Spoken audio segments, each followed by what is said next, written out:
Sorry for the inconvenience. Now we're on to part 2, Saturday, January 31st, 2026. And here's Jackie. Yeah, technology has been fun today. Part 2, September 20th, 1950. Cloudy and foggy this morning. I got the dishes washed and the gas stove emptied out so it could be moved. Lauren Miller came and changed it to the south room. Here's Lauren Miller. He was the recently graduated son of the Liesel Millers, who owned the Miller Hardware around the corner on Main Street. Jenny came and painted a second coat, and after dinner we moved the cabinet and she painted around the rug. It looks nice. I expect I'll be forgetting where to find things, but we'll get accustomed to it in a little while. Wayne was here for dinner. Russell was late, had been up to Millersburg. Flossie was in a while.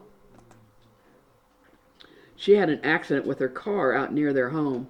Brakes didn't hold and the car went into the ditch. She was alone but didn't get hurt. The men of the neighborhood got it out with tractors and Herdlisky brought it to the garage. Barbara didn't get to come to school today.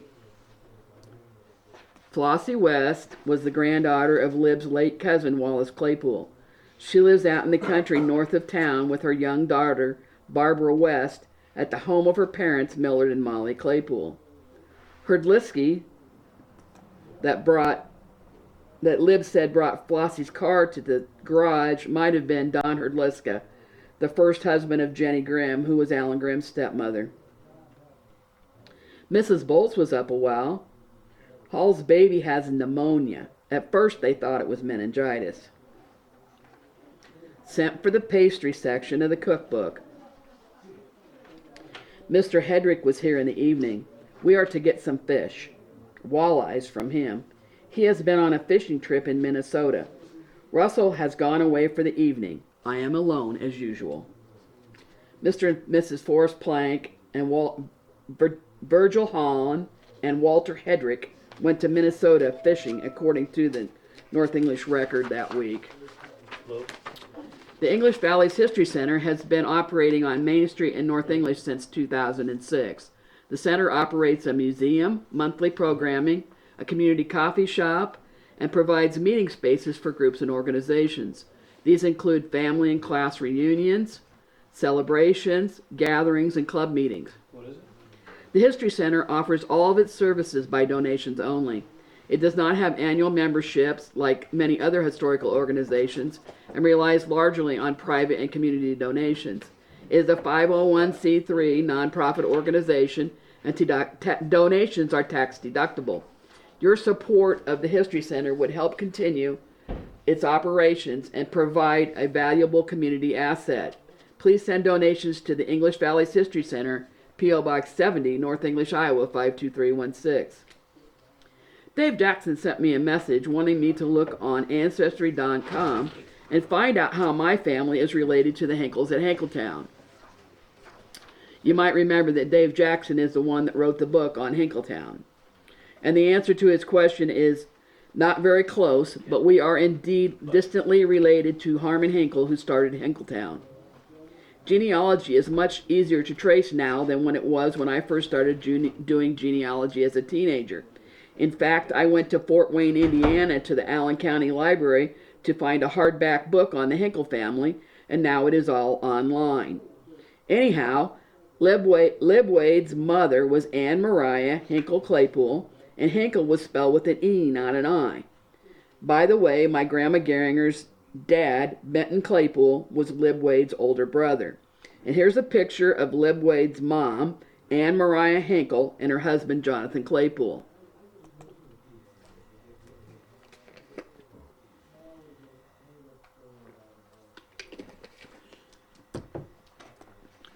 Also, something neat that Dave Jackson found when he was researching about this subject was an article for the newspaper written in 1936 by M. Etta Cox from North English called The Historic Background of the Hinkle-Claypool Reunion.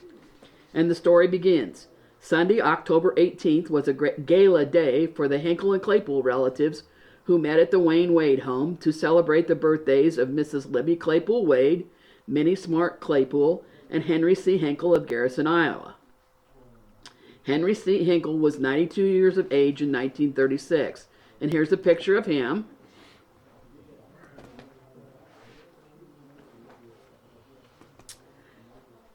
Lib's father had been a cousin to Henry's father, and the Hinkles all knew each other back in Ohio before they came to Iowa and stayed friends over the years. The article by M. Etta Cox goes on to talk about how proud Lib was of her connections to the Hinkle family, the Van Meter family, and the Claypool family. In the research I did this week, I found the connection back to the Hinkletown founder, Harmon Hinkle, is much further back. In fact, our first common ancestor with Harmon Hinkle was John Justice Hinkle, who lived at the time of the Revolutionary War.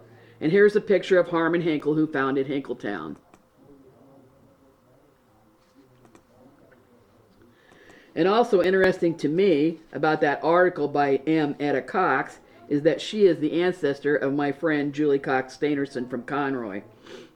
M. Etta Cox is the grandmother of her dad, Charles Urbini Cox. And here is a picture of Mary Etta Cox with one of her other grandsons, Ralston Cox.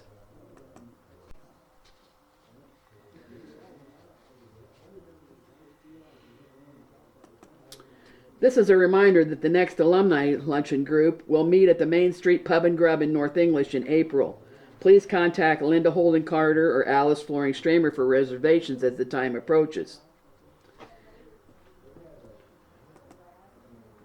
Here is a list of programs that will be featured at the History Center in 2026.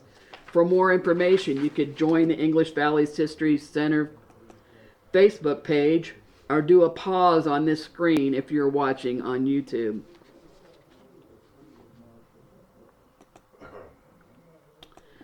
You might remember last week when I showed a picture that Larry McCarter and his late wife, Colleen McCarter, donated of her parents, Roland and Dorothy Miller, and their son, Phil. It was upside down. Here's that picture again. This is Roland and Dorothy Miller and their son, Phil. Their other children are the late Connie Gardner, Suzanne Moffett, Max Miller, and Dixie Knag. Larry McCarter also brought in some more pictures from the family of his grandmother, Sadie Wetherell, who was originally a Hopwood from Deep River. And I'm anxious to go through those pictures because there's more there I would like to see. I don't remember Sadie Wetherell myself.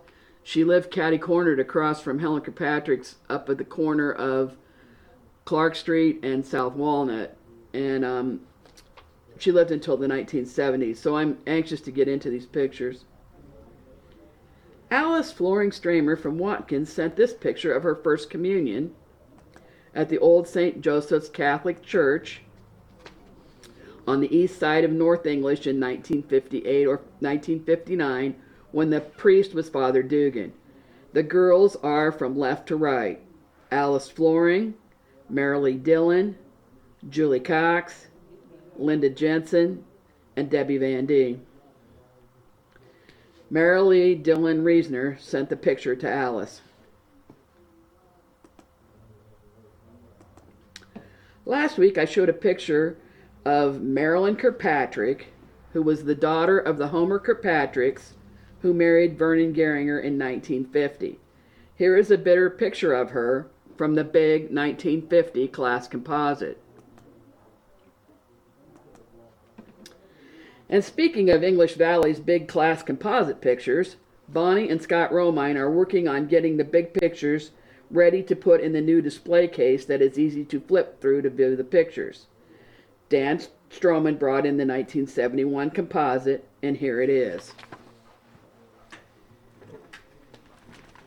You might notice Greg Wilkerson's on the right, in the top row, as he was the class president, and Randy Geringer's over on that other side, and Dan Stroman's in the third row. And these are all in these frames now, and they snap into this holder so we can show them, and all you have to do is flip through them. It's really pretty neat.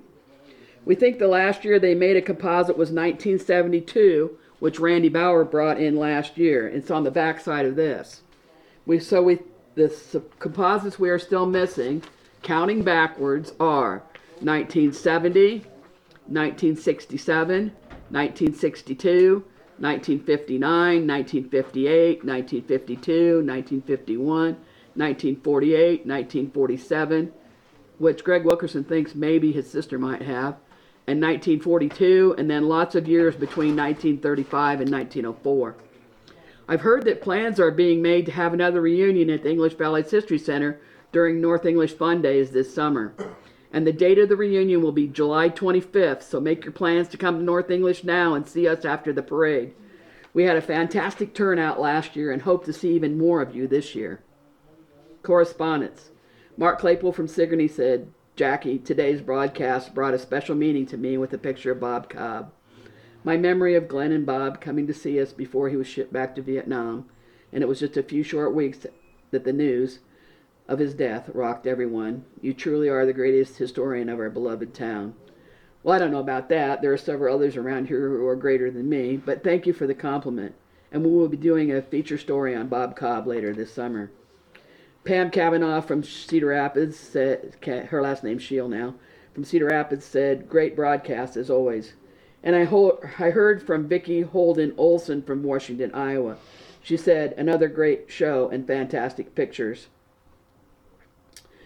We are remembering this week John Rapplinger from the class of 1954, who passed away recently.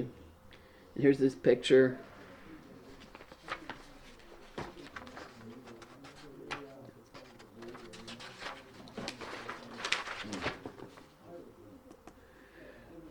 And our condolences to the family of Jane McCartney, the retired North English librarian who passed away last week.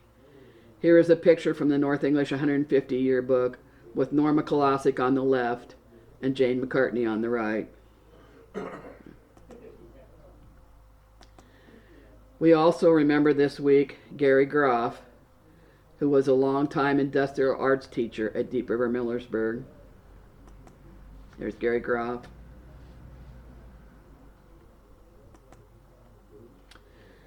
And Barb Allen passed away this week. She was a teacher at English Valley for many years. Wasn't able to find a picture of her.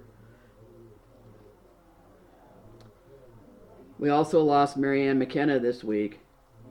She was Marianne O'Rourke when she graduated from English Valleys in 1958. Her husband was the late Pat McKenna, who was also in that class. Marianne was a hairdresser in North English for 52 years. And my mom was one of her longtime clients. We are also interested in learning about historical English Valley's items that you may wish to donate to the History Center. Please contact Dave Jackson, Scott Romine, or any board member to donate. And we'll see you next time.